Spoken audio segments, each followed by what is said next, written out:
ago. Who do you think gonna raise the kids? Who do you think gonna clean the house? So stupid Abe had to think about it, and guess what they came up with? They came up with a whole set of laws called the slave codes. And you know what they were? They were a set of laws to reinstitute slavery. Let me tell you what they were. There was the vagrancy law. A vagrant was any person who wasn't fully employed and didn't have a place of residence. You know who that was? The 4 million slaves who just found out they were free. As soon as they stepped up the plantation, you breaking the law, they locked you up. Wow. And as soon as they started that process, then they created what's called the convict lease program. You know what the convict lease program was? The convict lease program was a program that said once you were arrested and incarcerated, you could be leased back to the plantation. Sometime before your bed even got cold. Then they said, oh yeah, you want to vote? Sure, we got the literacy law. You know what that law was? The literacy law said that you could vote, but you had to first read this statement. If you read the statement, you were arrested. Why? Because the only way you could read it, if you know how to read it, was against the law. And so they had the legal system set up and designed to reinstitute chattel slavery. Now we got to fast forward. But we don't got a lot of time.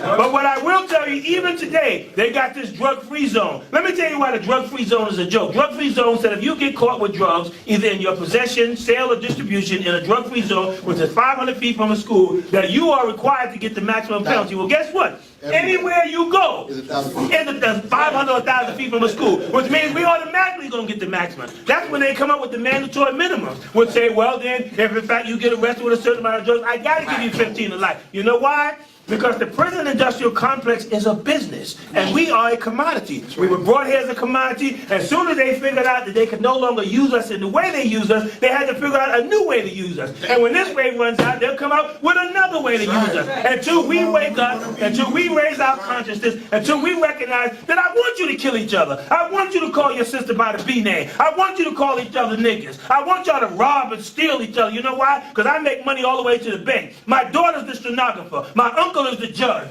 My nephew is the prosecutor. My cousin is the defense attorney. And my brother is the correction officer. My other cousin is the warden. And if you die and kill each other, I make the embalming fluid to bury your dead ass. And then on top of that, I build the coffin. So I'm making money across the board. So I don't want you to get conscious. I don't want you to be in a room teaching each other. I don't want you to raise your level of thinking. I want you to go out there and bang each other. I want you to go out there because when you do that, my son, who's not yet born, can have an education at Harvard.